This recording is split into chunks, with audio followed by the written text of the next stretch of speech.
सतगुरुदेव की जय। बंदी छोड़ सतगुरु रामपाल जी भगवान जी की जय।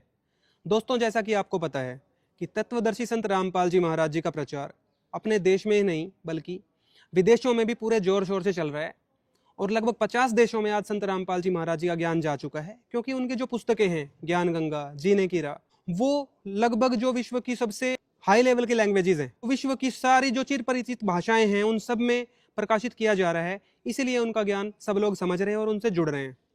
फिर भी कुछ लोग ऐसे हैं जो अंधभक्त अभी भी बने बैठे हैं, जिन्हें शास्त्रों का कोई ज्ञान नहीं है और संत रामपाल जी महाराज जी के विरोध में वो अंधे हो चुके हैं। वो अपने नकली धर्मगुरुओं के ज्ञान के आधार पर संत रामपाल जी महाराज जी के ज्ञान का विरोध करना चाहते हैं। आपको दिखाते हैं उनकी पुस्तक ज्ञान गंगा। ये पुस्तक कहीं ना कहीं आपने जरूर देखी होगी और करोड़ों लोगों के घरों में ये ऑलरेडी पहुंच चुकी है। तो आपको एक दिखाते हैं वीडियो। पहले बिहार से ये वीडियो हमारे पास पहुंचा है। एक बार ये वीडियो देखिए किस प्रकार से ये लोग अनजाने में संत रामपाल जी महाराज जी का विरोध कर रहे थे। देखिए वीडियो।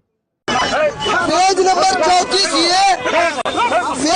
34 ये तुलसी माता के बारे में गलत लिखा हुआ। पेज नंबर 34 में तुलसी माता के बारे में गलत लिखा हुआ। पेज नंबर 34 के बारे में हिंदू में के लिए ये गलत शब्द का प्रयोग किया गया। सनातन धर्म का बोले प्रचार कर रहे हैं और तुलसी माता के बारे में इसमें आप गलत शब्द लिखे। हटाइए सब, हटाइए। ये लोग बहुत गलत कर रहे हैं। सनातन के लिए ये लोग गलत शब्द लिख रहे हैं। बेच रहा है 10 रुपया 20 रुपया में, धर्म के बीच लड़ा। और हमारे मोहल्ले में भी आए, हम इसका किताब पढ़े हैं तुलसी माता के बारे में। साला ये लिखा हुआ इसमें गलत। तुलसी माता के बारे में पढ़िए। हमारे देवी देवता के बारे में लिखा हुआ गलत। काहे गलत किताब बेच रहे हैं? सनातन के प्रति गलत क्यों? एक सेकंड, गलत है, गलत है। सनातन तुम मजाक करके रखा, मजाक बना के रखा है बहन के सब। बंद कीजिए सब, हटाइए। नहीं, हिंदू में ये है, ये है हम लोग का हिंदू धर्म में, ये हम लोग के देवी देवता। अब पेज नंबर 34 में और भी इसमें कितना अभी देख के गया हम लोग को घर पे, हम पढ़े, हमारा गुस्सा आ गया कि सनातन धर्म मजाक नहीं है। हम लोग को बुड़वक बना रहा है कि सनातन है, सनातन है। आप सनातन की बात करते हैं, एक तरफ यहाँ लिखते हैं उल्टा पुल्टा। ये जब पढ़े पेज नंबर 34 तो हमारा दिमाग गर्म हो गया। तुलसी माता के बारे में आज शब्द लिखा हुआ है। जय जय श्री राम, जय श्री राम, जय श्री राम, जय श्री राम, भारत माता की जय। दोस्तों, देखा आपने किस प्रकार से ये लोग कह रहे हैं कि तुलसी देवी के बारे में संत रामपाल जी महाराज जी ने क्यों लिख दिया। आपको दिखाई देते हैं ज्ञान गंगा में लिखा क्या हुआ है। तो देखिए ज्ञान गंगा में आपको दिखाते हैं वो किस टॉपिक की बात कर रहे थे। ये देखिए, यहाँ पे बताया हुआ है कि जो काल भगवान हैं, जो ब्रह्मा विष्णु महेश के पूज्य पिताजी हैं, उनके प्रभाव में आकर, उनके दबाव में आकर हमारे देवी देवता भी बुराइयों में लिप्त हो जाते हैं और पाप की सजा भी उनको भोगनी पड़ती है। ये देखिए, इस काल ब्रह्म के लोक में यह बुराई प्रारंभ से ही है तथा यहाँ काल के लोक में देवता भी बुराई से अछूते नहीं हैं। जैसे श्री विष्णु जी ने जालंधर राक्षस की पतिव्रता पत्नी तुलसी के साथ धोखा करके उसके साथ रति क्रिया करके उसका पतिव्रता धर्म भंग किया।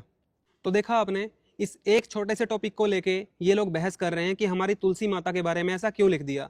तो आपको दिखाना चाहेंगे कि ये लोग जो ज्ञान गंगा का विरोध कर रहे हैं, अगर तुलसी देवी की स्टोरी इनको पता चल गई तो इनकी क्या हालत होगी। आज आपको पता चलेगी तुलसी देवी की पूरी स्टोरी।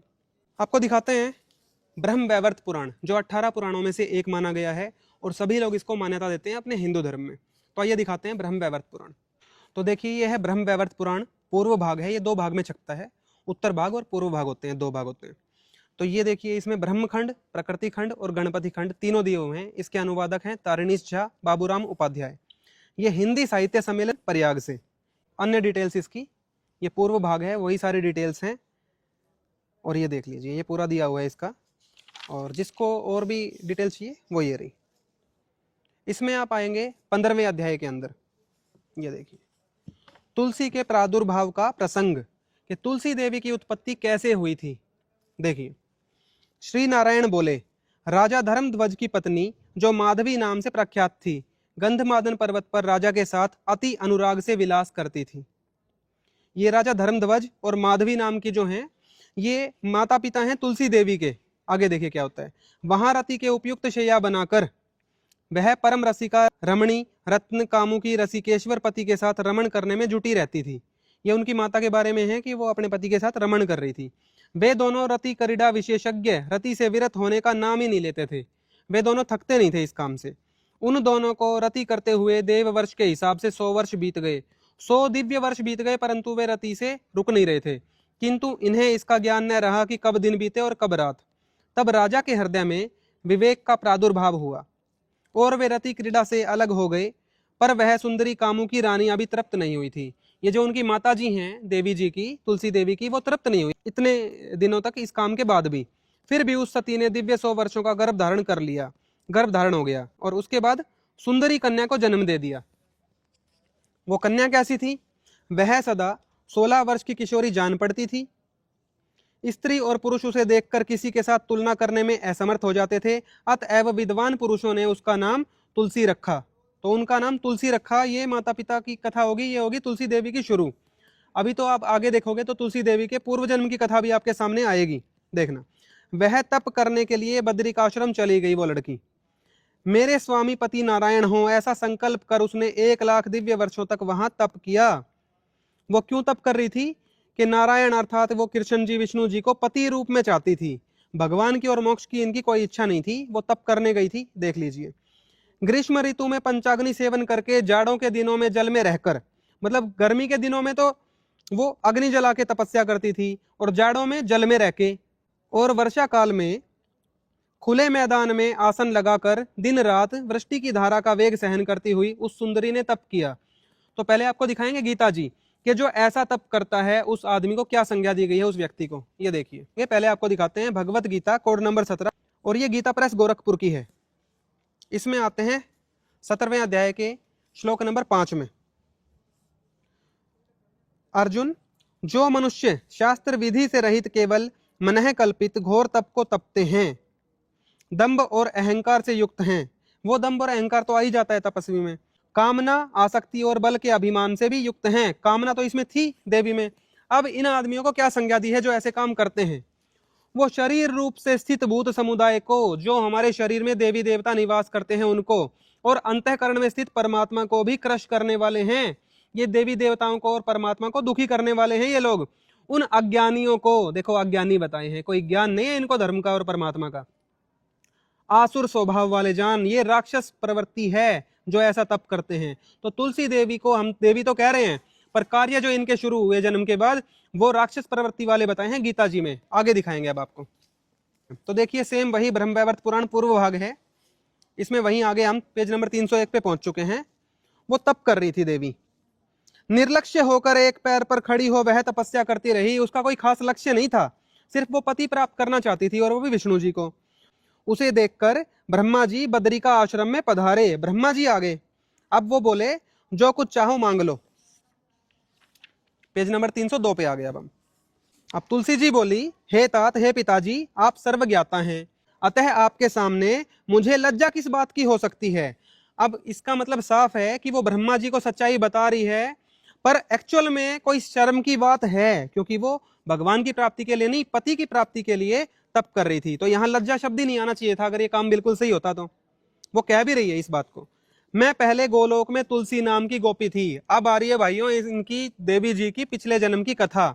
ये गोलोक में थी, जिसको कि बहुत सारे धर्मगुरु हैं, प्रेमानंद जी जैसे, वो कहते हैं कि गोलोक ही परम धाम है। अब आपको परम धाम की एक ऐसी कथा सुनाएंगे, आपको पता चल जाएगा असलियत। तुलसी नाम की गोपी थी और भगवान कृष्ण की प्रिया प्रेमिका थी, सेविका थी, उनका अंश एवं उनकी प्रिय सखी थी। एक बार रास मंडल में भगवान गोविंद के साथ, कृष्ण जी के साथ क्रीड़ा में अत्यंत आसक्त होने के कारण मुझे तृप्ति होने से पहले ही मूर्छा आ गई। पति पत्नी व्यवहार कर रही थी कृष्ण जी के साथ उनकी प्रेमिका के रूप में, और तृप्त नहीं हो रही थी उनसे। ये लिखा हुआ है भाई, देखो, मुझे तृप्ति नहीं हुई थी। उसी बीच रासेश्वरी राधा ने वहां आकर देख लिया। राधा जी ने इन दोनों को पकड़ लिया, जिससे रुष्ट होकर उन्होंने गोविंद को फटकार बताई। पहले तो कृष्ण जी को धमकाया राधा जी ने। अब आप देख लो, भगवान को कोई धमका सकता है? और ये काम ही ऐसे हैं भाई, क्या कहें। और मुझे शाप दिया कि तुम मनुष्य के यहाँ उत्पन्न हो। उसको मनुष्य होने का श्राप दे दिया, अर्थात मृत्यु भी कर दी और मनुष्य होने का श्राप भी दिया तुलसी देवी को गोलोक में राधा जी ने। राधिका देवी के भय से मैंने शरीर त्याग कर इस पृथ्वी पर जन्म ग्रहण कर लिया। ठीक है भाई, हो गई थी मृत्यु, जन्म भी हो गया। मैं इस समय नारायण भगवान को, जो कांत, शांत और सुंदर शरीर वाले हैं, मैं चाहती हूं उनको मुझे यह वरदान देने की कृपा करें। ये भगवान जी को, इनको विष्णु जी को पति बनाने के लिए तपस्या कर रही थी, इनको मोक्ष प्राप्ति की और भगवान की कोई इच्छा नहीं थी वास्तव में। आगे देखो, ब्रह्मा जी बोले, सुदामा नामक गोप के अति तेजस्वी अंश ने भारत में जन्म ग्रहण किया है। अब ब्रह्मा जी बोले विष्णु जी से शादी रहने दे, सुदामा से कर। अब सुदामा ये वो नहीं है जो कृष्ण जी के मित्र थे, ये सुदामा वो हैं जो गोप थे गोलोक में। इनकी कथा आपको पता चलेगी अभी। वह राधा जी के शाप से इस समय दानव वंश में शंखचूड़ नामक प्रख्यात दानव हुआ है, वो राक्षस बन के आए हैं। वह गोलोक में तुम्हें देखकर अत्यंत कामातुर हुआ था। ये देख लीजिए, ये जो सुदामा नामक गोप है, ये कृष्ण जी का दरबान बनता था, गेट कीपर बनता था। जब वो किसी अपनी प्रेमिका को अंदर लेके जाते थे क्रीड़ा करने के लिए, रमण करने के लिए, तो ये गेट कीपर बनता था वहां पे कि कोई प्रवेश ना कर जाए। और ये गेट कीपर कृष्ण जी का मुख्य पार्षद, ये कृष्ण जी की प्रेमिका से प्रेम करता था, और किस हिसाब से, कामातुर होकर। ये देखो, तुम्हें देखकर अत्यंत कामातुर हुआ था, किंतु राधिका के प्रभाववश नियम का उल्लंघन करने में असमर्थ रहा। ये तो कृष्ण जी के प्रभाववश, उनसे डर के ये उल्लंघन नहीं कर पाता था, मन ही मन ये उनकी प्रेमिका को चाहता था, तुलसी देवी को। हे सुंदरी, उसे पूर्व जन्म का स्मरण है, इसलिए उसने तप करके वरदान द्वारा तुम्हें प्राप्त कर लिया है। अब शंखचूड़ ने, इसने सुदामा शंखचूड़ नामक राक्षस बन के पैदा हुआ है, उसने तप किया तुलसी देवी को फिर से प्राप्त करने के लिए। देखो, अतः हे शोभने, ब्रह्मा जी आदेश दे रहे हैं, सुंदरी इस समय उसकी पत्नी होना स्वीकार करो। विष्णु जी नहीं, उसकी पत्नी बनो शंखचूड़ राक्षस की। आगे देखो, पेज नंबर 303 पे आगे। नारायण के ही शापवश तुम अपनी कला से वृक्ष बनकर भारत में रहोगी। आगे एक ऐसी कथा बनेगी कि श्रापवश, ये चीज नोट करने की है कि जो तुलसी का वृक्ष बना है, जिसको हम देवी मान रहे हैं, वो श्रापवश बना है। 84 लाख योनि भोग रहा है वह जीव अपनी। आगे पूरी कथा पता चलेगी, देखिए। मेरे वरदान से उस गोप के साथ स्वच्छंद विहार करोगी। ब्रह्मा जी कह रहे हैं कि उसके साथ पति पत्नी व्यवहार करो तुम स्वच्छंद, अपनी इच्छा से। ऐसी बात सुनकर मुस्कुराती हुई वह अत्यंत प्रसन्न हुई। अब देख लो, ये देवी जी प्रसन्न भी हो गई, ये तप कर रही थी, इनको बता दिया पति, तो ये प्रसन्न हो गई। अब तुलसी जी बोली, दैव संयोग से श्रृंगार भंग हो जाने के कारण मैं भगवान कृष्ण से तृप्त नहीं हो सकी। देखो दोबारा लिखा है भाई, भगवान कृष्ण से भी इनकी तृप्ति नहीं हुई, श्रृंगार भंग हो गया। श्रृंगार भंग का मतलब है, ये जब आपस में संभोग कर रहे थे तो उसमें भंग आ गया। क्यों? राधा जी आ गई थी वहां पे, तो भंग होने के कारण मैं तृप्त नहीं हुई। मैं पुनः अत्यंत दुर्लभ कृष्ण को निश्चित रूप से प्राप्त करूंगी, किंतु मुझे राधा के भय से मुक्त कर दीजिए। कि भाई ब्रह्मा जी, आप राधा जी के भय से मुक्त कीजिए, मैं फिर से कृष्ण जी के साथ ही जाऊंगी। तो ब्रह्मा जी बोले, मैं राधा का 16 अक्षर वाला मंत्र तुम्हें बता रहा हूं, उसे ग्रहण करो। उसके प्रभाव से तुम मेरे वरदान द्वारा उनके प्राणों के समान प्रिय हो जाओगी। राधिका स्वयं तुम दोनों को एकांत में श्रृंगार करने की आज्ञा प्रदान कर देंगी। कि ऐसा मंत्र दे दूंगा कि राधिका ना तेरे को पहले तो गुस्सा हो रही थी, तेरे को श्राप दे रही थी, अब जब तुम कृष्ण जी के साथ जाकर संभोग क्रिया करोगी तो राधिका जी तुम्हें आज्ञा दे देंगे कि एकांत में। ये देख लो जी, ब्रह्मा जी ये क्या वरदान दे रहे हैं तुलसी देवी जी को। आगे देखिए, अध्याय 16 आ गया जी। श्री नारायण बोले, जिस समय नव यौवन से संपन्न सुंदरी तुलसी भली भांति संतुष्ट और प्रसन्नचित होकर शयन कर रही थी। अब ये प्रसन्नचित थी और सो रही थी, उसी समय कामदेव ने उस पर अपने 5 बाणों को चला दिया। उस काम बाण से वो जलने लगी, काम का प्रभाव हो गया इनके ऊपर। वो क्षण में विवस्त्र हो जाती, बिना कपड़ों की हो जाती, कपड़े उतार देती, और क्षण में पुनः आकर शैया पर लेट जाती। इतनी ज्यादा ये परेशान होगी काम बाणों से कि बिना कपड़ों के आकर अपनी खाट पे या जहां भी शैया बिछी हुई थी अपनी शैया पर लेट जाती थी, बिना कपड़ों के लेट जाती अपनी शैया पर आकर। क्षण भर की तंद्रावस्था में उस सती ने एक सुंदर वेश वाले पुरुष को देखा। एक स्वप्न के समान था ये। वह परम सुंदर युवक था। वह पुष्प शैया पर लेटकर रति वर्धक कथाओं को कहते हुए बार बार तुलसी का अधर चुंबन, अधर होते हैं होठ, होठ का चुंबन, और उसके अंगों का आलिंगन कर रहा था। देवी के साथ ऐसी क्रिया हो रही थी। तुलसी देवी जो तप करने गई हुई है, देख लेना भाई। इतने में वह यह कहकर कि हे प्राणनाथ, हे कांत, हे मेरे मालिक, आप कहाँ जा रहे हो? थोड़ी देर और रुक जाओ, बैठो। नारद पुनः चेतना प्राप्त होने पर अर्थात तंद्रा भंग होने पर वह बार बार विलाप करने लगी। अब वो रोने लगी तुलसी देवी। इस प्रकार वह देवी तपोवन में रहकर समय व्यतीत कर रही थी, रोती रोती पति की इच्छा में। उसी समय महायोगी शंखचूड़ ने जोगी शव्य ऋषि से श्री कृष्ण का मनोरम मंत्र प्राप्त करके पुष्कर क्षेत्र में उसको सिद्ध किया। शंखचूड़ राक्षस ने भी क्या किया, मंत्र सिद्ध किया पहले, और उस मंत्र से मोक्ष और भगवान की प्राप्ति नहीं होती भाई। अब ये शंखचूड़ जी आ गए देवी जी के पास। ऐसे युवक को अपने समीप देखकर उसने वस्त्र से अपने मुख को थोड़ा सा ढक लिया। देवी जी ने मुख ढक लिया, घूंघट कर लिया। फिर मुस्कुराती तथा बार बार उसे कटाक्ष के साथ देखती हुई उसने नवीन समागम के कारण लज्जा से अपना मुख नीचे की ओर कर लिया। भाई नवीन समागम की बात हो रही है, और अभी तो कोई शादी भी नहीं हुई, कुछ नहीं हुई। ये देवी जी तप करने निकली थी, अभी नवीन समागम की बात हो रही है। इनके मन में चल क्या रहा था देखो। किंतु काम बाण से पीड़ित होने के कारण, काम बाण से पीड़ित थी ये देवी जी, उस कामुकी के शरीर में रोमांच आया। तब वह निरंतर अपने दोनों नेत्रों से शंखचूड़ के मुख कमल का पान करने लगी, उसको निरंतर देखे जा रही थी। वह अत्यंत सुंदरी थी और निरंतर शंखचूड़ के मुख को देखती हुई मुस्कुरा रही थी। अच्छे घर की जो बेटियां होती हैं उनको तो ऐसे काम करने से मना किया जाता है। उसका श्रोणी भाग स्थूल और कठोर था। श्रोणी भाग होता है जी जो गुप्तांग जहाँ पे होते हैं। स्तन स्थूल और उन्नत थे। देख लो जी क्या डिफाइन करें ये भगवान। शंखचूड़ उसके पास बैठ गया और मीठे शब्दों में बोला। शंखचूड़ बोले, सुंदरी ललनाओं में तुम धन्या और मान्या हो, अतः तुम कौन हो, किसकी पुत्री हो। ये देखो अभी तक इनको ये भी नहीं पता था ये कौन है। उससे पहले ही काम भाव जागृत हो गया था देवी जी में इसको देख के, और वो उसको कह रहे हैं अत्यंत विहार करने वाली हो।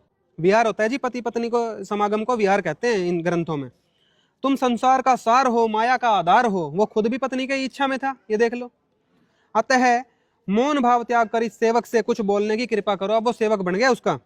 इस प्रकार की बातें सुनकर उस वामलोचना ने काम वासना से मुस्कुराते हुए मुख नीचे की ओर झुकाकर उस कामुक युवक से कहना आरंभ किया। देखो कामुक युवक, ध्यान से देख लो, काम भाव। आपको पूरी कथा में काम भाव नजर आएगा, कहीं भी भगवान की, परमेश्वर की या मोक्ष की कोई चर्चा नहीं मिलेगी भाई। तुलसी बोली, मैं धर्मध्वज की कन्या हूं, इस तपोवन में तपस्या करने के लिए आई हूं और यहाँ तपस्विनी होकर रह रही हूं। अब देखना जी तपस्विनी के अगले पेज में पोल खुलेगी पूरी कंप्लीट तरीके से। तुम कौन हो, ये अपने आप को तपस्विनी बता रही है ना। आगे देखना, यहां से सुखपूर्वक चले जाओ। पहले तो उनको जाने के लिए बोल रही हैं। श्रुतियों में यह बात सुनी गई है कि किसी, अब ये भगवान के ज्ञान की चर्चा कर रही हैं, देखना इनको कितना ज्ञान है। कुलीन एवं सती कन्या से एकांत में कोई भी कुलीन पुरुष बात नहीं करता है। जो अच्छे घर की बेटियां होती हैं ना, उससे अच्छे घर के पुरुष ऐसे एकांत में मिलने नहीं आते, बात नहीं करते। जो लंपट हैं, अब देखना बुरे घर की स्त्रियों के और पुरुषों के गुण बताएंगी। जो लंपट हैं अर्थात बैड कैरेक्टर के हैं, अकुलीन तथा धर्मशास्त्र के अर्थ ज्ञान से शून्य एवं वेदों के अर्थों के श्रवण से रहित, अर्थात भगवान की भक्ति की कोई इच्छा नहीं है जिनकी, वही कामी पुरुष कामिनी को चाहता है। कामिनी तत्काल रमणीय प्रतीत होती है किंतु अंत में पुरुष के लिए घातक हो जाती है। ज्ञान दे रही है देखना देवी जी। वे नित्य नव समागम चाहती हैं।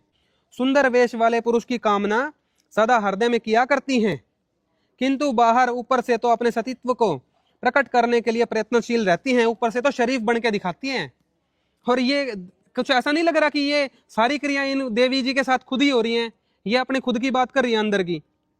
देखना आगे, स्त्रियां सदा कामयुक्त, रमणीय, कामाधार तथा मनोहर होती हैं और अपने भीतर मैथुन की लालसा रखकर ऊपर से उसे छिपाए रहती हैं।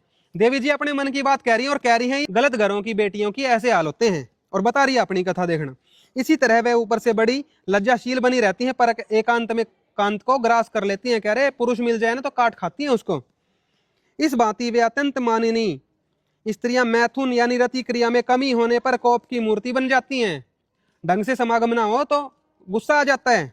ये देखना भाई, इस पूरी तुलसी देवी की कथा में आपको भगवान की और मोक्ष की कोई चर्चा नहीं मिलने वाली, काम कथा ही मिलेगी पूरी। अत्यंत संभोग करने से वे प्रसन्न रहती हैं और स्वल्प मैथुन करने से दुखी हो जाती हैं।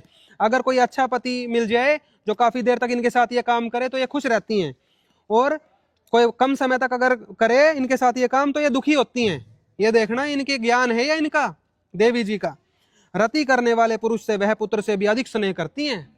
कहते हैं ना माता अपने पुत्र से सबसे ज्यादा प्यार करती है। कह रही है अगर कोई ढंग से रति करने वाला, काम भाव को इनके शांत करने वाला कोई पुरुष मिल जाए तो उससे सबसे ज्यादा प्यार करती हैं। ये बता रही है, गलत घर की स्त्रियों के गुण बता रही हैं देवी जी, और ये गुण इनमें भी विद्यमान दिख रहे हैं भाई। जैसा कि आपने पीछे पढ़ा, रति दक्ष पुरुष उन्हें प्राणों से अधिक प्रिय होता है। मैथुन करने में असमर्थ या वृद्ध पुरुष को वे शत्रु समझती हैं। मोक्ष की इच्छा करने वाले पुरुषों के लिए यह विष का काम करती है, अतः मोक्ष विलासी व्यक्ति उसे देखना भी नहीं चाहते। नारद शंखचूड़ से इस प्रकार कहकर तुलसी चुप हो गई। देख लिया भाई, कितने अच्छे ये गुण बताए हैं बुरे घर की बेटियों के, और ये इनमें से ये जो गुण हैं ये तो विद्यमान देवी में खुद ही दिख रहे हैं। ये बता रही थी ना पीछे मेरी ऐसी ऐसी इच्छा है, और जैसे ही ये शंखचूड़ जी आए थे तो क्या कह रही थी, तो मन में क्या चल रहा था, नव समागम का इनके मन में चल रहा था। पढ़ा था आपने अभी पीछे पिछले पेज पे। तब शंखचूड़ हंसकर कहने लगा, अब शंखचूड़ की बारी आई, वो बोला 311 पे आगे, हे शोभने, गांधर्व विवाह द्वारा मैं तुम्हारा पाणी ग्रहण करूंगा, क्या मैं तुम्हारी शादी करूंगा तुमसे। अभी मैं ही धनुवंश में उत्पन्न और विश्व के देवों को दलने वाला शंखचूड़ हूं, जो श्री हरि के गोलोक में पहले सुदामा नामक गोप था। आगे जी कथा, सुदामा नामक गोप था, इसको भी अपना पिछला जन्म याद है। जो सुप्रसिद्ध 8 गोप भगवान के स्वयं पार्षद थे, उनमें मैं एक था। देवी राधिका के शाप से मैं दानवों का राजा हुआ हूँ। भगवान श्री कृष्ण के मंत्र के प्रभाव से मुझे पिछले जन्म का स्मरण है, और तुम्हें भी पूर्व जन्म का स्मरण है ही, क्योंकि तुम भी पूर्व जन्म में श्री कृष्ण के पास रहने वाली तुलसी थी। आगे जी बात कि कृष्ण जी की प्रेमिका थी ये तुलसी जी। अब ये बताएगा अपनी मन की बात। इस समय राधिका के कोप के कारण तुम्हारा जन्म भारत भूमि पर हुआ है। उस समय वहां गोलोक में मैं तुम्हारे संभोग का बड़ा इच्छुक था। देखो जी, मन की बात खोल के बता दी शंखचूड़ जी ने, सुदामा गोप ने, जो श्राप के कारण अभी पृथ्वी पे आया था। और ये पिछले जन्म की बता रहा है, गोलोक की। गोलोक में ये काम हो रहे थे। कृष्ण जी की प्रेमिका, पत्नी तो वहां राधा जी को बता रहे हैं, पर ये प्रेमिका थी। उस समय वहां गोलोक में मैं तुम्हारे संभोग का बड़ा इच्छुक था। ये दरबान खड़ा रहता है जब कृष्ण जी अंदर जाते हैं ना अपनी प्रेमिका को लेके क्रिया करने के लिए, क्रीड़ा करने के लिए, तो ये बाहर पहरा देता था। और ये कह रहा मैं भी उनकी प्रेमिका के संभोग का बड़ा इच्छुक था। ये देख लो जी तुलसी जी का, पर राधा के भय के कारण मैं उसे पूरा ना कर सका। ये देखो तुलसी बोली, स्त्री ऐसे ही सतपति की निरंतर अभिलाषा करती है। बस ये तो मानी मनाई थी, कह रही तुम्हारे जैसा पति तो चाहिए स्त्रियों को, तो मैं भी राजी हूं। और देखो अब पेज नंबर 312। एक बात ध्यान रखना कि ये पहले विष्णु जी को प्राप्त करने के लिए तप करने चली थी, और मिला कौन, शंखचूड़ राक्षस पति के रूप में। उन दोनों के पास ब्रह्मा जी आ गए। जब ये बात कर ही रहे थे उल्टी सी दिए, तो ब्रह्मा जी आ गए। ब्रह्मा जी बोले, शंखचूड़ तुम इसके साथ संवाद क्या करते हो, ज्यादा बातचीत क्यों करता है, तुम इससे गांधर्व विवाह करके ग्रहण कर लो, विवाह कर सीधा, क्योंकि तुम पुरुष रत्न हो या स्त्री रत्न है। विदग्ध और विदग्धा, चतुर्नायक और चतुर्नायिका का संगम सुखकर होता है। देखो ब्रह्मा जी भी क्या ज्ञान दे रहे हैं इनको। भगवान और मोक्ष का ज्ञान ना ब्रह्मा जी के पास ना इनको दे सकते, वो यही ज्ञान देंगे भाई। आगे देखो, शंखचूड़ में तुम्हारा अटल प्रेम हो और उसकी सौभाग्यवती अति प्रेयसी बनो। सुंदरी, इस सुंदर युवक के साथ प्रत्येक स्थान में इच्छा अनुसार निरंतर विहार करो, निरंतर संभोग करते रहो तुम। ये ब्रह्मा जी ने ज्ञान दिया है जिनको। दानव शंखचूड़ ने गांधर्व विवाह द्वारा उसका पाणी ग्रहण किया, शादी हो गई। उसने अपने मनोहर वास भवन में अपने घर ले गया, उस रमणी के साथ रमण किया। भाई ठीक है, अभी तो पति पत्नी व्यवहार कर सकता है, अब क्या कहें। उस नव समागम में तुलसी को मूर्छा आ गई, किंतु पश्चात वह पतिव्रता निर्जन स्थानों में जाकर संभोग सुख के सागर में निमग्न रहने लगी। ये संभोग सुख भोग रहे थे बस ये दोनों, कोई भगवान की भक्ति की चर्चा नहीं भाई। 64 कलाओं द्वारा 64 प्रकार के सुख तथा काम शास्त्र में रसिकों के लिए कहे गए यथेच्छ सुख एवं स्त्री के मनोहर अंग प्रत्यंग के आलिंगन सुख आदि समस्त सुख श्रृंगार को उस रसिकेश्वर ने उसके साथ प्राप्त किया। ये काम कला के ज्ञानी थे भाई, काम शास्त्र के ज्ञानी थे दोनों। ये लिखा हुआ है भाई। नदी के किनारे दानवेंद्र ने मनोहरिणी के साथ सुरत संभोग किया। नदी के किनारे, पहले घर में थे फिर नदी किनारे चले गए। अनंतर वे दोनों सुरत वेदता इतने आनंद मग्न हो गए कि उन्हें उससे कभी वृत्ति ही नहीं होती थी, कभी थकते ही नहीं थे इन कामों से। ये उन्होंने आनंद विभोर होकर उस कामिनी के वक्षस्थल में, वक्षस्थल होता है छाती को बोलते हैं जी, नख रेखा बनाई, नाखूनों से निशान बना दिए। राजा ने उसके होंठ को अपने दांतों से काट लिया। काम कथा पढ़ रहे हो जी आप, ये देखो ग्रंथ हमारे बता रहे हैं ब्रह्मवैवर्त पुराण में तुलसी देवी की, इनकी यही कथा है भाई। इसको आप चाहे किसी धार्मिक कथा से जोड़ लो, या फिर मैं तो इसको काम कथा के रूप में ही देख पा रहा हूँ जी, क्योंकि इसमें कोई भगवान की कोई चर्चा नहीं आ रही। तो उसके दोनों कपोलों में उससे चौगुना उस सुंदरी ने भी काट लिया। ये काट खा रहे थे आपस में। वो बार बार कहने लगी कि मैं आपकी दासी हूँ। ये देख लो, वो कह रही थी मैं दासी हूँ, और आगे देखना मजे की बात, वो क्या कह रहा था, हे देवी मैं तुम्हारा दास हूँ। देख लो भाई, पति पत्नी एक दूसरे के दासी और दास बने बैठे हैं इन कामों में। आगे देखो, उपरांत उसके कठिन गंड स्थल का चुंबन करके पुनः बिंब फल के समान ओठों का चुंबन किया। मतलब यही सारी काम कथा भरी पड़ी है भाई, कई पेजों में, कई अध्याय में, बहुत शॉर्ट में दिखाएंगे। वह कामुक कामुकी रमणी के साथ काम भाव से रमण करता रहा। फिर किंतु उन दोनों कामुक कामुकी का संभोग से तृप्ति नहीं हुई उनको दोनों को। घृत डालने से अग्नि की भांति उन दोनों में कंदर्प की अति वृद्धि हो गई। मतलब उनकी इच्छा ऐसे बढ़ती थी इस काम के लिए जैसे अग्नि में आप ईंधन डालते चले जाओ। ऐसे एक अलग रमणीक रति ग्रह बनवाकर फिर दूसरी स्थान बनवाया उसने अलग से, पुनः उसके साथ संभोग करने में जुट गया। तो जैसा कि आपने देखा, तुलसी देवी और उनके पति की संपूर्ण कथा इसी काम कथा से ही भरी पड़ी है। कोई धार्मिक चर्चा आपको इसमें नहीं मिलने वाली। और दिखाएंगे अभी आपको डिटेल में कि जो शंखचूड़ था वो राक्षस था, उसने देवताओं को पराजित करके उनका राज्य छीन रखा था। तो उससे युद्ध करने के लिए शिव जी को भी आना पड़ा था, पर ब्रह्मा विष्णु शिव भी उसको मार नहीं पा रहे थे। क्यों? क्योंकि उसकी पत्नी का पतिव्रता धर्म उसके साथ टिका हुआ था, जिसके कारण उसको कोई मार नहीं पा रहा था। तो उसका पतिव्रता धर्म नष्ट करने के जो ज्ञान गंगा में बताई ना शॉर्ट स्टोरी, वो आपको 3-4 ग्रंथ में दिखाएंगे। अभी आगे वही स्टोरी आएगी। अभी आपको और आगे पढ़ाते हैं कि हुआ क्या था। शिव जी से भी इसका युद्ध हुआ तो वो क्या क्या घटनाएं हुई थी, देखो एक बार। देखो जी, वही है पूर्व भाग ब्रह्मवैवर्त पुराण का। इसमें पेज नंबर 318 पे आ गए हम। तो पहले ब्रह्मा जी के पास गए देवता, फिर विष्णु जी के पास, फिर शंकर जी, ऐसे जा रहे थे अलग अलग जगह। तो विष्णु जी कह रहे हैं, देखो, विधाता अर्थात ब्रह्मा, मैं शंखचूड़ का समस्त वृत्तांत जानता हूं। ये शंखचूड़ जो राक्षस है जिसने देवताओं को भगा दिया, मैं जानता हूं, जो पहले मेरा भक्त एवं महातेजस्वी गोप था। ठीक है जी, विष्णु जी भी साइन कर रहे हैं कि ये वही है। आगे देखो, सुदामा नामक गोप मेरा एक श्रेष्ठ पार्षद था। और आपने पीछे देखा कि विष्णु जी की ही, मतलब अर्थात कृष्ण जी की ही प्रेमिका के ऊपर गलत नजर रखता था ये, जो राधा के अत्यंत दारुण शाप वश दानव योनि में पहुंच गया है। एक बार मैं अपनी प्राणेश्वरी राधा को छोड़कर अपने भवन में रासमंडल में गया। ये देखो, ये बता रहे हैं कृष्ण जी विष्णु जी कि मैं राधा को तो छोड़ गया मैं, और रासमंडल में चला गया। रासमंडल इनका अलग स्थान होता है जहां ये प्रेमिकाओं को लेके जाते थे। उस समय राधिका जी किसी सेविका के मुख से विरजा के साथ मेरा रहना सुनकर क्रोधवश में आ गई थी। एक विरजा नामक गोपी के साथ और कथा है इनकी, वो हम पहले ही आपको दिखा चुके हैं, जिसने ये सुदामा जो है ना, इसने राधा को भी श्राप दे दिया था। तो राधा जिसको भगवान मानते हैं उसको श्राप लगा और वो पृथ्वी पे आई थी और कृष्ण जी की मामी बनी थी यहाँ पे आके। तो उनकी कथा चल रही है। देखो, उन्होंने हमें देख लिया, राधा जी ने देख लिया विरजा के साथ कृष्ण जी को। सुदामा समेत मुझे देखकर वे मुझे बहुत डांटने लगी, किंतु मैं एकदम मौन और सुस्थिर था।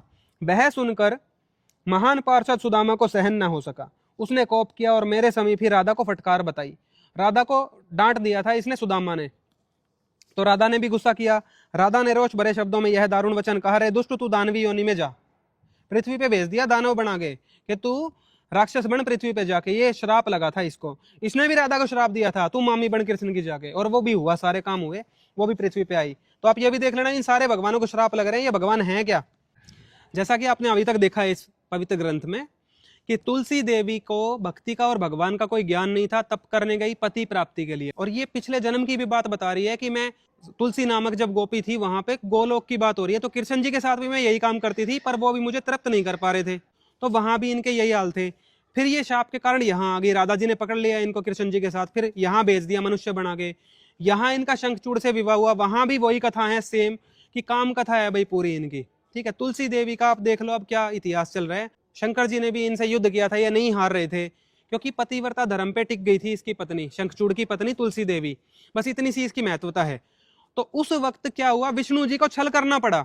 जो संत रामपाल जी महाराज जी ने ज्ञान गंगा के पेज नंबर 30 पे जो अभी दिखाया था कि विष्णु जी को भी काल के प्रभाव में आके गलत काम करने पड़ते हैं। किसी पतिव्रता स्त्री का धर्म भंग किया, यही तो लिखा था संत रामपाल जी महाराज जी ने। अब आपको डिटेल में दिखाते हैं, ये कथा इसमें दी हुई है भाई, और अन्य ग्रंथों में भी दिखाएंगे। बहुत सारी जगह पे ये कथा दी हुई है। किस किस को फाड़ोगे आप, किस किस का विरोध करोगे? आ जाओ, आपको दिखाते हैं आगे। आगे देखते हैं मेन कथा। ये वही है ब्रह्मवैवर्त पुराण पूर्व भाग। हम आ गए पेज नंबर 341 के ऊपर। ये देखो, अब क्या हुआ, विष्णु जी पहले वृद्ध ब्राह्मण बन के गए, क्योंकि शंखचूड़ राक्षस के पास एक कवच था, उसके होते हुए भी वो देवता उसे मार नहीं सकते थे। तो वृद्ध ब्राह्मण के रूप में वो गए नारायण जी। तदनंतर विष्णु ने माया फैलाते हुए कहा, मैं आपका कवच चाहता हूं। ब्राह्मण के रूप में उनसे दान मांगा। अब देखो, राक्षस भी ब्राह्मणों को दान देने का संकल्प कर लिया था इसने, तो ये दान दे रहा था। यह सुनकर उस दानव श्रेष्ठ ने वह उत्तम कवच उन्हें दे दिया, और उस दिव्य कवच को लेकर विष्णु चले गए। अनंतर शंखचूड़ का रूप धारण कर विष्णु ने तुलसी के पास जाकर, उसकी पत्नी के पास जाकर माया से उसमें वीर्य दान किया। देख लो भाई, वीर्य दान कर दिया उसकी पत्नी के अंदर जाके। विष्णु जी ने। तो ये काम संत रामपाल जी महाराज ने लिखा था ज्ञान गंगा में कि ये काम इनको करने पड़ जाते हैं, काल के वश होके करने पड़ते हैं। जब विष्णु जी ने ये काम किया तो क्या हुआ, वो मर गया राक्षस। देखो, त्रिशूल से मारा शिव जी ने, वह शूल चक्कर काटकर दानवराज के ऊपर जा गिरा और उसने लीला पूर्वक रथ समेत राजा को भस्म कर डाला। ऐसे शंखचूड़ की मृत्यु हो गई थी। हमारे सनातन धर्म में धर्म का पतन करने वाले धर्म गुरुओं की कमी कभी भी नहीं रही। उन्होंने हमें शंख की पूजा करवाई, तुलसी पौधे की पूजा करवाई, शालिग्राम पत्थर की पूजा करवाई। उस सारी कथा का आज यहाँ पे निष्कर्ष निकलेगा। देखो, सेम ब्रह्मवैवर्त पुराण पूर्व भाग है, पेज नंबर 343 पे आगे। जब शंखचूड़ मर गया था राक्षस, शंखचूड़ की उन अस्थियों से, उसकी हड्डियों से शंख जाति उत्पन्न हुई। वही शंख अनेक प्रकार के रूपों में विराजमान होकर देव पूजन में पवित्र माना जाता है। यह राक्षस जो मर गया था, इसकी हड्डियों से शंख बना था और आज लोग उसको भी बजा बजा के पूजा में यूज कर रहे हैं। आगे दिखाते हैं आपको। ये देखो, संत रामपाल जी महाराज जी की ज्ञान गंगा में देखो भाई, फिर से एक बार देखो। ज्ञान गंगा है, इसमें पेज नंबर 30 पे देखो, यही कथा दी हुई थी बिल्कुल शॉर्ट में। इस काल ब्रह्म के लोक में यह बुराई प्रारंभ से ही है तथा यहाँ काल के लोक में देवता भी बुराई से अछूते नहीं हैं। आपने देखा ना, देवी देवताओं में भी बुराई डाली हुई है। भगवान है निर्विकार, सिर्फ वो कबीर देव हैं। जैसे श्री विष्णु जी ने जालंधर राक्षस की पतिव्रता पत्नी तुलसी के साथ धोखा करके उसके साथ रति क्रिया यानी सेक्स करके उसका पतिव्रता धर्म भंग किया। बस इतना ही तो लिखा था संत रामपाल जी महाराज जी ने। ये सही तो लिखा है। देखो, पूरी कथा यहाँ पे भी दी हुई है। अब आप कंप्लीट देखो। ये वही ब्रह्मवैवर्त पुराण पूर्व भाग है हिंदी साहित्य सम्मेलन का। इसके अंदर पेज नंबर 344 पे आगे 344 पे ये देखो, अध्याय नंबर 21, तुलसी का पातिव्रत्य भंग, तुलसी का पतिव्रता धर्म भंग किया गया था। श्री नारायण बोले, भगवान नारायण ने देवों के हितार्थ शंखचूड़ का रूप धारण करके उस सुंदरी के साथ संभोग किया। देख लो भाई, संत रामपाल जी महाराज जी की बुक का विरोध कर रहे हो ना, तो आपको ये सारे ग्रंथों का विरोध भी करना पड़ेगा अगर ये कथाएं छुपानी है तो। और जबकि संत रामपाल जी महाराज जी ने बहुत ही शॉर्ट, जितना जरूरत था उतना दिया था, ट्रेलर दिया था सिर्फ, पूरी फिल्म तो कुछ और ही निकली तुलसी देवी की, और दिखाएंगे अभी आपको। तो ये देख लो, इसको भी विरोध करो भाई, ब्रह्मवैवर्त पुराण का भी। ये देखो, संभोग किया उसके साथ। विष्णु कपट के द्वारा, देख कपट के द्वारा शंखचूड़ से कवच लिया पहले और उसका रूप धारण करके तुलसी के भवन में पहुंचे उसकी पत्नी के पास, और तुलसी के द्वार पर उन्होंने नगाड़ा बजवाया। 345 पे आ जाओ। ये देखो, नारद भगवान रमापति विष्णु ने उस सुंदरी के साथ रमण किया। ये देख लो भाइयों, ज्ञान गंगा का विरोध करने वालों, अब इसका भी विरोध करो। क्यों? विष्णु जी का काम तो इसमें लिखा हुआ है। तुलसी को इस बार पहले की अपेक्षा सुख संभोग के आकर्षण में व्यतिक्रम का अनुभव हुआ। मतलब तुलसी देवी, जो कि अभी आपने पीछे कथा देखी कि काम कथा के अलावा इनकी कोई कथा हमें नहीं मिली, तो तुलसी देवी को जब सुख संभोग हुआ विष्णु जी के साथ, तो उसे अनुभव हुआ कि उतना अच्छा नहीं लगा जितना अपने पति के साथ लगता था। तो उसको पहचान होगी कि ये मेरे पति नहीं है। अतः उसने सारी वास्तविकता का अनुमान लगा लिया और पूछा कि तुम कौन हो। तुलसी बोली, बताओ कौन हो? तुमने छल करके मेरा भोग किया है और मेरा सतीत्व नष्ट किया है। तुलसी देवी जी स्वयं स्वीकार कर रही हैं, मेरा सतीत्व नष्ट किया गया है विष्णु जी के द्वारा। अब मैं तुम्हें शाप दे रही हूं। ये देखो, श्राप भी मिला है विष्णु जी को।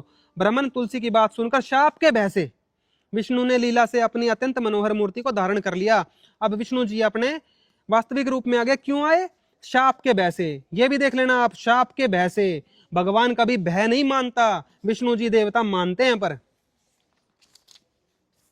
और देखो जी, 346 पे आ गए। तुलसी ने कहा, नाथ तुम में दया नहीं है, तुम पत्थर के समान कठोर हो। तुमने छल से मेरा धर्म भंग करके मेरे स्वामी को मार डाला है। प्रभो देव, जिसलिए तुम दया रहित पाषाण के समान हो, अतः तुम भूतल पर पाषाण का रूप धारण करो। पत्थर बना दिया विष्णु जी को, जिसको आप शालिग्राम बोलते हो। शालिग्राम की पूजा भी क्या करोगे? वो श्रापित विष्णु जी का ही एक रूप माना गया है। श्रापित विष्णु जी की पूजा शालिग्राम रूप में करवा रहे हैं। देखो, नकली धर्मगुरुओं ने। और ये कथा नहीं बताई वो पत्थर के बने क्यों, क्योंकि किसी स्त्री के साथ गलत काम किया गया था। ये देखो, श्री भगवान बोले, तुम्हारे केश समूह पुण्यात्मक वृक्ष होंगे। ये तुलसी देवी के बालों से ये वृक्ष बने। इसको श्राप लगाए। ये देखो, विष्णु जी श्राप दे रहे हैं वृक्ष बनने का। जो वृक्ष योनि है वो 84 लाख योनियों में मानी जाती है। 84 लाख योनियों का कष्ट भोग रही एक देवी। आप देवी कह रहे हो, पर इनके काम देख के तो भाई पता नहीं अब क्या कहें। तुलसी के केश से, उसके बालों से उत्पन्न होने के कारण उस वृक्ष का नाम तुलसी होगा। ये देखो विष्णु जी ने श्राप दिया है इनको। क्यों? इन्होंने विष्णु जी को श्राप दिया तुम पत्थर बनो, विष्णु जी ने इसको श्राप दे दिया तुम वृक्ष बनो। ये श्रापित देवी देवताओं की भक्ति पे लगाया हुआ है इन्होंने, नकली धर्मगुरुओं ने हमें। संत रामपाल जी महाराज आदि सनातनी भक्ति करवाना चाहते हैं, उनका ये नकली विरोध करवाते हैं जनता से। क्यों? जनता को कुछ पता ही नहीं है। अब जनता जब ये कथा पढ़ेगी तो उनको कैसा लगेगा, और दिखाते हैं आपको। हे तुलसी, तुम वृक्षों की अधिष्ठात्री देवी होकर निरामय गोलोक में भगवान श्री कृष्ण के साथ एकांत में नित्य क्रीड़ा करोगी। अब कृष्ण जी के साथ एकांत में प्रेमिका रूप में वो जो क्रीड़ा करती थी, उसके फलस्वरूप तो उनको ये जन्म प्राप्त हुआ था, और आगे भी उनको वही लोभ दिया जा रहा है कि तुम यही काम करोगी ऊपर जाके भी। मतलब काम कथा से न्यारी कोई चीज नहीं है तुलसी जी की कथा में। तुम्हारे शाप के कारण भारत में मैं गंडकी नदी के तट पर पर्वत रूप में रहूंगा। देखो विष्णु जी बता रहे हैं तुम्हारे शाप के कारण मैं पत्थर बन के रहूंगा। और देख लो भाई, पेज नंबर 351 पे आ गया। अब शालिग्राम, तुलसी और शंख। शालिग्राम कौन? श्रापित विष्णु जी पत्थर रूप में जो हो गए थे। तुलसी कौन? वो श्रापित देवी तुलसी देवी जो शंखचूड़ की पत्नी थी, उसको श्राप दिया, उसको पेड़ बनाया गया, 84 लाख योनि भोगवाई गई। और शंख, शंख क्या?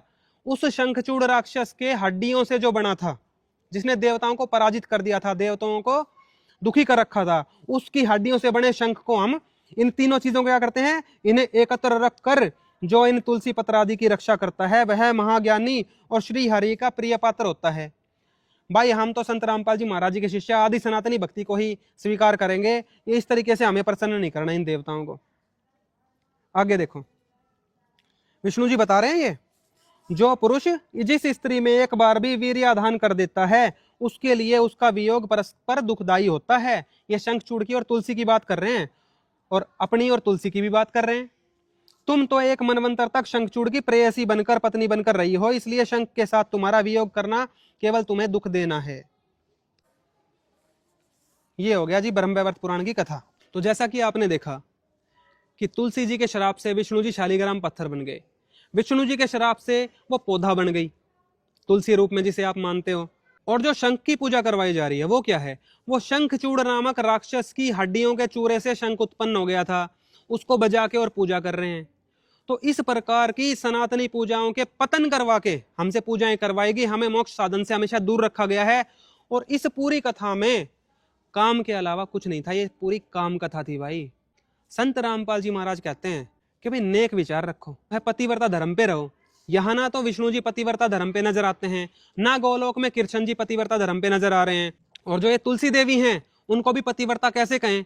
गोलोक में ये किसी और के पति, राधा जी के पति कृष्ण जी के साथ ऐसे काम कर रही थी जिसके कारण श्रापित हुई, यहाँ भी श्रापित होगी। ऐसी श्रापित देवी जिसकी काम के अलावा कोई कथा ही हमारे पास मौजूद नहीं है, उसको पूजा करवा रहे हैं हमसे ये नकली धर्मगुरु। तो भाइयों, संत रामपाल जी महाराज जी की ज्ञान गंगा पुस्तक को ध्यान से पढ़ लो एक बार। इसमें आपके मोक्ष के साधन के बारे में लिखा हुआ है। ये जो कथा आपको 1 घंटे में बताई जा रही है ना अभी, ये कथा उसमें 1 लाइन में लिखी हुई है, क्योंकि संत रामपाल जी महाराज नहीं चाहते कि काम कथाओं का प्रचार हो समाज में, पर हमारी मजबूरी बन गई है।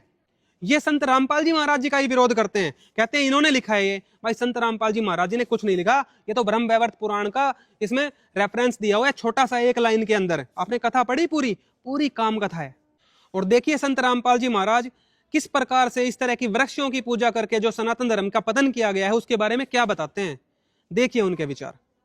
अपनात्माओं, हमने इस परमेश्वर का ज्ञान ना होने से अन्य सभी को भगवान मान लिया, एक कबीर जी को छोड़कर। और परमात्मा को परमात्मा माने बिना हम वो लाभ भगवान वाला नहीं ले सकते। जैसे बबूल के पेड़ को हमने आम जानकर बो रखा था, या किसी ने कैर बोल रखा है, किसी ने झाड़ बो रखा है, या अन्य कोई पौधा पेड़ लगा रखा है जो आम नहीं है, तो आम का लाभ नहीं प्राप्त कर सकते। हमने सभी को भगवान मान लिया, हनुमान जी को भी भगवान मान लिया, खाटू श्याम को भी भगवान मान लिया। हमने कितने कोई बाबा मर गया उसके ऊपर कोई कब्र बना रखी है, मंदिर मंडी बना रखी है, उसको भगवान मान लिया। और अपने आप 4 ईंट कहीं लगा करके उसके माथा टेकन लग गए। और फिर अन्य साधनाएं क्या बता रखी हैं, परमात्मा याद दिलाते हैं, आप पे लीपे, आप पे पोते, आप पे बनावे ओई, और उस पे बुढ़िया फिर पोते मांगे, देखा कल कहाँ खोई। ओई माता के व्रत ये पूजा करते हैं माई, एक आपा बनाओगे, एक औरत की शकल सी बना लेंगे। आजकल तो बड़ी बनाए चित्र ले आवे कहते थे, पहले आपा बनाया करते नो, चित्र से बना के एक औरत की घाघरा पर आ देते और उसको हाथ लगा देते नो, बूढ़े बूढ़े हैं। और उसके सामने फिर बुढ़िया हाथ जोड़ के नो कहे, ए हुई माता मैंने पोता जी है, मेरे घर में छोकरा है। नो कहा आप लिपे आप पोते, उस स्थान को मड प्लास्टर से लिपया करती। और आप बनाई हुई वह माता भी आप कंस्ट्रक्ट करी, और फिर उस पर अपने बढ़ाई हुई बहनों का तो मेरी सुरक्षा करिए, उसमें पोते मांगे। नो क्या कल कहाँ से खोई? परमात्मा कहते हैं जाटी पूजे पीपल पूजे और सिर तुलसा के हो, और दूध पूत में खैर राखिए नो पूजू हो तो ओ तेरा गजब भैया। नो क्या जांडी पूजे पीपल पूजे और तुलसी ने पूजे, और इनका आगे हाथ जोड़ के नो के हमारे दूध और पूत की सुरक्षा करियो, या अपनी सुरक्षा तो कर लियो, ये पीपल और ये तुलसा इन बकरा खा जा। तो परमात्मा कहे हमने ये भी भगवान मान लिए और भगवान को भगवान मानना नहीं है, तेरा गजब भैया। हम परमात्मा को साक्षात खड़े को भी नहीं पहचान पाते, हम इतने अबोध बन जाते हैं। अब क्या बताते हैं भगवान कबीर परमेश्वर जी, मैं रोवत हूं सृष्टि को, ये सृष्टि रोवे मोहे। कहे कबीर हमरे वियोग को समझ ना सकता कोई, गोता मारूं स्वर्ग में जा बैठूं पाताले। कहे कबीर ढूंढता फिरूं मैं अपने हीरे मोती लाल। तुम हीरे और मोती लाल हो उस परमात्मा के पुण्यात्माओं, आप जी को ढूंढ रहे हैं परमेश्वर। तो भाई ये 84 लाख योनि में पड़ा हुआ एक वृक्ष जो तुलसी नाम से विख्यात है, इसमें औषधीय गुण हैं, हम भी इसको प्रयोग करते हैं, कोई दिक्कत नहीं है उसमें। पर अगर आप भगवान बना के इसको पूजोगे तो सारी गलती है भाई, सनातनी नहीं रहोगे फिर आप सनातन के विरोधी हो गए हो, सनातन के विरोध में जा रहे हो, आप है सनातन विरोधी। तो भगवान को छोड़ के, कबीर देव को छोड़ के, जिनकी भक्ति वेदों में गीता में बताई हुई है, उसको छोड़ के आप इन पेड़ों की पूजा में लग गए। तो भाई संत रामपाल जी महाराज आपको जगाने के लिए जेल तक चले गए, और कितना दुखी करोगे परमात्मा को। संत रामपाल जी महाराज नहीं कर रहे ये काम।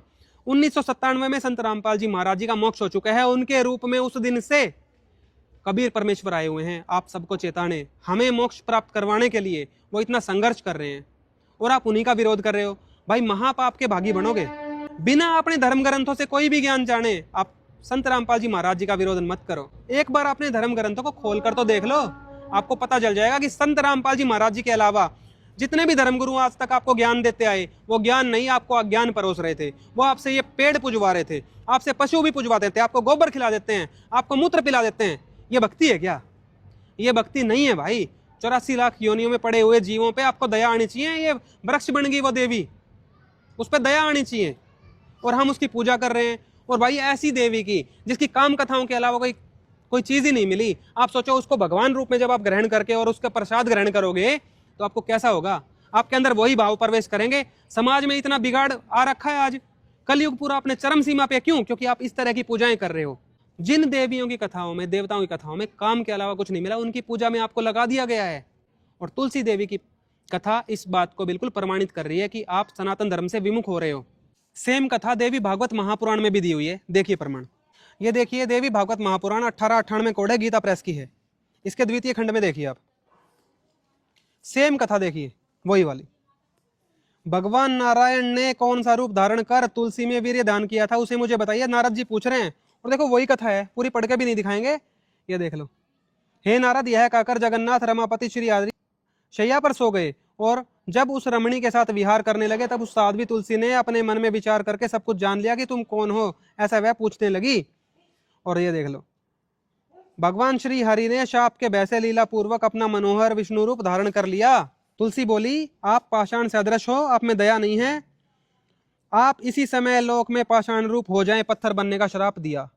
अब आपको बताते हैं संत रामपाल जी महाराज किस भक्ति पर जोर देते हैं। देखिए भगवत गीता, ये देखिए भगवत गीता कोड 17 गीता प्रेस की, इसमें अध्याय 16 श्लोक नंबर 23 पढ़िए। जो पुरुष शास्त्र विधि को त्याग कर अपनी इच्छा से मनमाना आचरण करता है, वह न सिद्धि को प्राप्त होता है, न परम गति को, और न सुख को ही। अर्थात तुलसी पूजा से या ये शालिग्राम या शंख की पूजा से आपको कुछ भी नहीं प्राप्त होने वाला, खाली हाथ जाओगे। इससे तेरे लिए अर्जुन इस कर्तव्य और अकर्तव्य की व्यवस्था में शास्त्र ही प्रमाण है। भाई शास्त्र ही प्रमाण है जो संत रामपाल जी महाराज हमेशा से बोलते हैं। ऐसा जानकर तू शास्त्र विधि से नियत कर्म ही करने योग्य है। देखा आपने प्रमाण। तो गीता जी के अनुसार शास्त्र विधि अनुसार जो साधना है वो सिर्फ संत रामपाल जी महाराज देते हैं। इसमें अध्याय 8 के श्लोक 9 में कविम पुराणम अनुशासितारम अणुअनिंसम अनुस्मृत या सर्वस्य धातारम अचिंत्य रूपम आदित्य वर्णन तम से प्रस्तात। जो पुरुष, जो भगवान, वो कविम है, कबीर देव है, वो सर्वज्ञ कौन है? कबीर देव। अनादि कौन? कबीर देव। सबका नियंता कौन? कबीर देव। सूक्ष्म से भी अति सूक्ष्म कौन? कबीर देव। सबके धारण पोषण करने वाला कौन? कबीर देव। अचिंत्य स्वरूप, सूर्य के सदृश नित्य चेतन प्रकाश रूप कौन? कबीर देव। और अविद्या से अति परे अर्थात अज्ञानियों की पहुंच से दूर हैं, वो परमात्मा। तभी तो आप देख रहे हो कि सनातन धर्म का पतन करके नकली धर्मगुरु हमें नकली भक्ति पे लगाते हैं। कबीर देव की भक्ति सिर्फ संत रामपाल जी महाराज कराते हैं। तो अविद्या से अति परे है कौन? कबीर देव। और शुद्ध सच्चिदानंद घन परमेश्वर का स्मरण करता है। सच्चिदानंद घन परमेश्वर, सबसे बड़ा भगवान कौन? कबीर देव। वह जो करता है उसकी भक्ति, वह भक्ति युक्त पुरुष अंत काल में भी योग बल से भरगुटी के मध्य में प्राण को अच्छी प्रकार स्थित करके, स्थापित करके, फिर निश्चल मन से स्मरण करता हुआ उस दिव्य रूप परम पुरुष परमात्मा को ही प्राप्त होता है। और देखो उसकी भक्ति के बारे में और क्या बताया है। तो गीता ज्ञानदाता प्रभु भी उसी भगवान की भक्ति करते हैं। देखिए गीता अध्याय 15 श्लोक नंबर 4। उसके पश्चात जब संत आपको मिल जाएं, पीछे से चल रहा था डिस्कशन, उसके पश्चात उस परम पद रूप परमेश्वर को भली भांति खोजना चाहिए जिसमें गए हुए पुरुष फिर लौटकर संसार में नहीं आते, अर्थात उनका मोक्ष हो जाता है। और जिस परमेश्वर से इस पुरातन संसार वृक्ष की प्रवृत्ति विस्तार को प्राप्त हुई है, अर्थात जिसने संसार बनाया है, उसी आदि पुरुष नारायण के मैं शरण हूँ। गीता ज्ञानदाता प्रभु भी उसी परमेश्वर की शरण में है। इस प्रकार दृढ़ निश्चय करके उस परमेश्वर का मनन और निधिध्यासन करना चाहिए। पर पद्य मतलब उसकी पूजा करनी चाहिए। और देख लो अध्याय 18 के श्लोक 62 में भी उसी परमात्मा के बारे में बताया है। बिल्कुल फाइनल फैसला। हे भारत, हे अर्जुन, तू सब प्रकार से उस परमेश्वर की ही शरण में जा। उस परमात्मा की कृपा से ही तू परम शांति को तथा सनातन परम धाम को प्राप्त होगा। तो देखा आपने कि पवित्र गीता जी में क्या भक्ति बताई हुई है। यह भक्ति आज एकमात्र तत्वदर्शी संत रामपाल जी महाराज जी दे रहे हैं। बाकी तो आपको पाखंड में लगा रहे हैं। और दिखाते हैं, आपको बताते हैं, जिन ब्रह्मा विष्णु महेश को हम भगवान मान के पूजते आए, उनसे भी ऊपर है परमात्मा। देखिए प्रमाण, ये देखिए मत्स्य महापुराण 557 गीता प्रेस गोरखपुर का। इसमें पेज नंबर 615, अध्याय नंबर 154।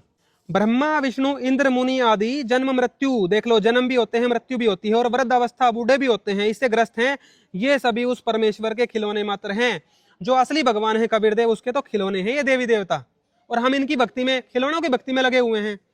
और देखो, ये देखो पवित्र कूर्म पुराण 1131 गीता प्रेस का। इसमें भी अध्याय 5 में पेज नंबर 41 क्या दिया हुआ है देखिए। इस प्रकार ब्रह्मा जीव वासुदेव तथा शंकर की काल के द्वारा ही सर्जना होती है। काल भगवान इनको पैदा करता है, पुनः वही काल इनका संहार भी करता है, मार देता है। ब्रह्मा विष्णु शिव को भी काल भगवान इतना शक्तिशाली है। यह काल भगवान है। आगे देखो, ब्रह्मा रुद्र तथा नारायण आदि बहुत होते हैं। ब्रह्मा विष्णु शिव जैसे तो बहुत होते हैं, क्योंकि एक मर जाता है दूसरा पैदा हो जाता है, किंतु भगवान एक ही है। असली भगवान एक ही है, सबका मालिक, जो ईश काल तथा कवि कहलाता है। ध्यान से देख लो जी, वो कवि कहलाता है, ऐसा वेद का अभिमत है। और वेद से ऊपर कोई ज्ञान ही नहीं माना जाता। ये कबीर देव कौन है देखो, यहां भी बताया, एको ही भगवान ईशः काल है कबीर इति श्रुति। वो भगवान कौन है? एको ही भगवान कबीर इति, कबीर ही है श्रुति, ये वेदों का वचन है। आपको बताना चाहेंगे कि संत रामपाल जी महाराज जो शास्त्र अनुकूल साधना करवाते हैं, उसकी प्रथम कड़ी, मतलब भक्ति की प्रथम कड़ी जो वो जोड़ते हैं, वो देवी देवताओं की साधना से ही शुरू करवाते हैं। देखिए प्रमाण, ये देखिए मेरा फोन है, इसमें संत रामपाल जी महाराज ऐप है। जब आप इसको खोलोगे, कोई भी डाउनलोड करके दुनिया में इसको देख सकता है। इसमें एक काउंटर दिया हुआ है, देखिए, पूर्ण परमात्मा और गुरुदेव, ब्रह्मा जी सावित्री जी जो हमारे स्वाद कमल में विराजमान हैं, गणेश जी जो हमारे मूल कमल में विराजमान हैं, विष्णु लक्ष्मी जी जो हमारे नाभि कमल में विराजमान हैं, देवी दुर्गा जी अष्टंगी शेरावाली जी जो हमारे कंठ कमल में विराजमान हैं, हृदय कमल में शंकर जी और पार्वती जी विराजमान हैं, प्रिय नवम कमल में होते हैं पूर्ण परमात्मा। इन सब के मंत्र से ही भक्ति शुरू होती है। सदियों से ऋषियों और मुनियों के बीच ये गुत्थी अनसुलझी रही है।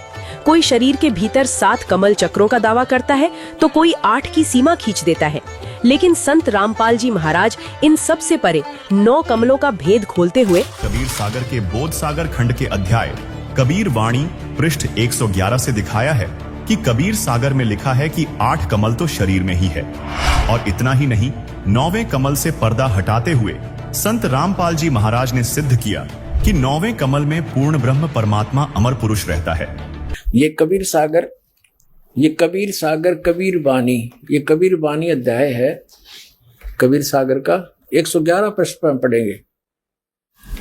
यह देखना, ये सारे कमलों की बताते परमात्मा चले हैं। प्रथम कमल कहूँ रे भाई, 4 पंखड़ी तो ही बनाई, द्वितीय कमल ना बेहतर होई, 60 पंखड़ी उसकी है। ऐसे ऐसे बताते आगे यहाँ पर।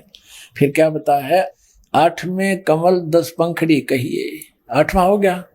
अब आगे क्या बताया है, प्रकाश से 9वें कमल की अवगत वाणी, अंत पंखड़ी ताकर प्राणी, तामे पूर्ण ब्रह्म अखंडा, पूर्ण परमात्मा सतपुरुष रहता, निस्वासर धरणी नहीं चंदा। अब फेल हो गया यू कि 8वां कमल है। अरे परमात्मा की वाणी में लिखा हो तो 9वें कमल में पूर्ण ब्रह्म भाई। दोस्तों, तमाम प्रमाणों के मंथन से अब 2 परम सत्य सूर्य की भांति चमक उठे हैं। पहला, ये मानव शरीर 7 या 8 चक्रों तक सीमित नहीं है, ये 9 दिव्य कमलों का एक अभेद्य किला है। और दूसरा, उस सर्वोच्च शिखर, उस 9वें कमल पर स्वयं पूर्ण परमात्मा का सिंहासन है। प्राचीन ऋषि मुनियों ने व्यर्थ नहीं कहा था, ये शरीर पिंड है, ये अंड है और यही ब्रह्मांड है। इस 3.5 हाथ की काया में पूरे अस्तित्व का नक्शा छिपा है। ये वो सत्य है जिसे अब तक झुठलाया नहीं जा सका।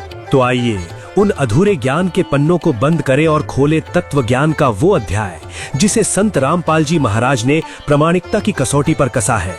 देखिए ये प्रमाण और जानिए अपने ही शरीर में छिपे उस ब्रह्मांडीय रहस्य को। बोध सागर खंड के अध्याय कबीर वाणी पृष्ठ 111 पर 9 कमलों की जानकारी दी है, जो कि निम्न है। प्रथम मूल कमल है, जिसमें देव गणेश निवास करते हैं। यह 4 पंखुड़ी का कमल है। दूसरा स्वाद कमल है, इसमें देवता ब्रह्मा सावित्री हैं। यह 6 पंखुड़ी का कमल है। तीसरा नाभि कमल है, इसके लक्ष्मी विष्णु देवता हैं। यह 8 पंखुड़ी का कमल है। चौथा हृदय कमल है, जिसके पार्वती शिव देवता हैं। यह 12 पंखुड़ी का कमल है। 5वां कंठ कमल है, जो कि अविद्या यानी दुर्गा का स्थान है। यह 16 पंखुड़ी का कमल है। फिर कबीर सागर के बोध सागर खंड के अध्याय भवतारण बोध में पृष्ठ 57 पर लिखा है, षटकमल पंखुड़ी है 3, सरस्वती वास पुनः तहा किन्ही, सप्तम कमल त्रिकुटी तीरा, 2 दल मानही बसई 2 बीरा। यह 6ठा संगम कमल त्रिकुटी से पहले है, जो सुषमणा के दूसरे अंत वाले द्वार पर बना है। इसकी 3 पंखुड़ियां हैं। इसमें सरस्वती का निवास है। वास्तव में दुर्गा जी ही अन्य रूप में यहाँ रहती है। इसके साथ 72 करोड़ सुंदर देवियां रहती हैं।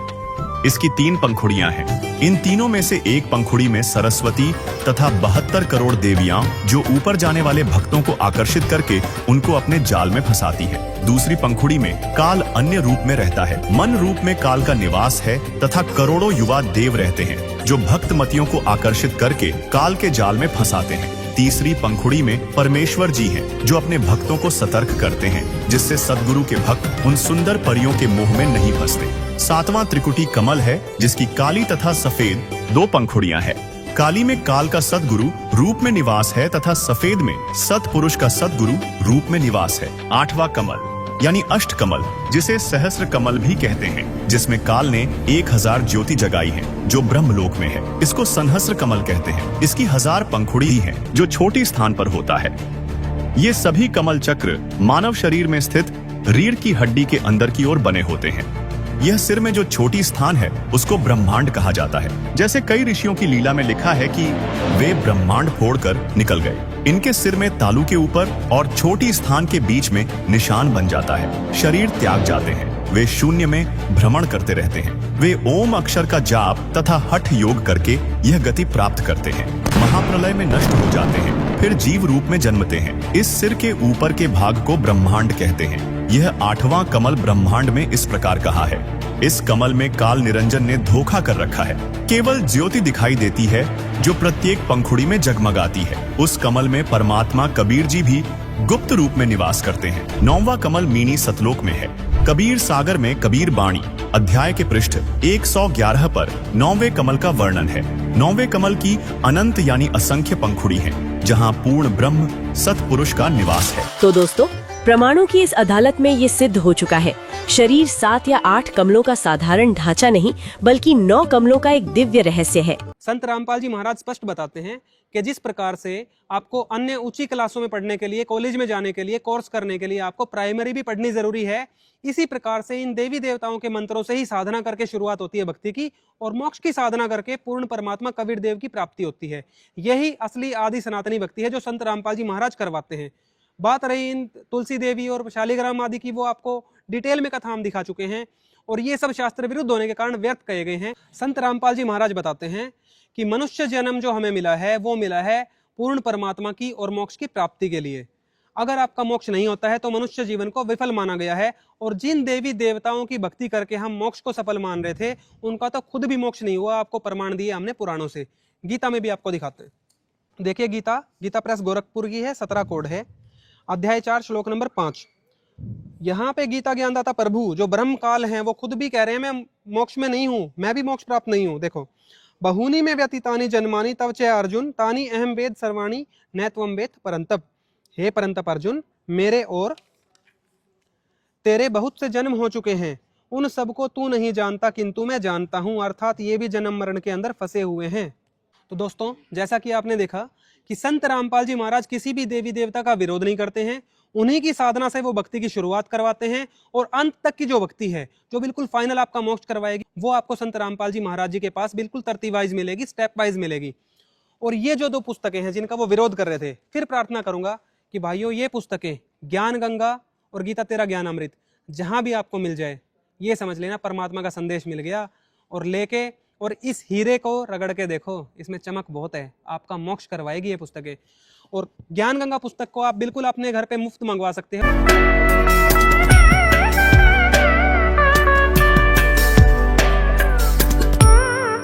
उसके अलावा आपसे प्रार्थना की जा रही है कि संत रामपाल जी महाराज का जो YouTube चैनल है उस पे जाके आप सत्संग सुनिए। इसके अलावा एक चैनल है फैक्टफुल डिबेट्स। फैक्टफुल डिबेट्स पे आपको हर मामले में, हर एक टॉपिक पे डिटेल में डिबेट की वीडियो मिलेगी, और उससे आप दूध का दूध और पानी का पानी छान के देख सकते हो। तो भाई, संत रामपाल जी महाराज जी का ज्ञान जरूर समझो, अपने मोक्ष की साधना करो, मनुष्य जीवन को सफल करो, इतनी ही प्रार्थना है। सत साहिब।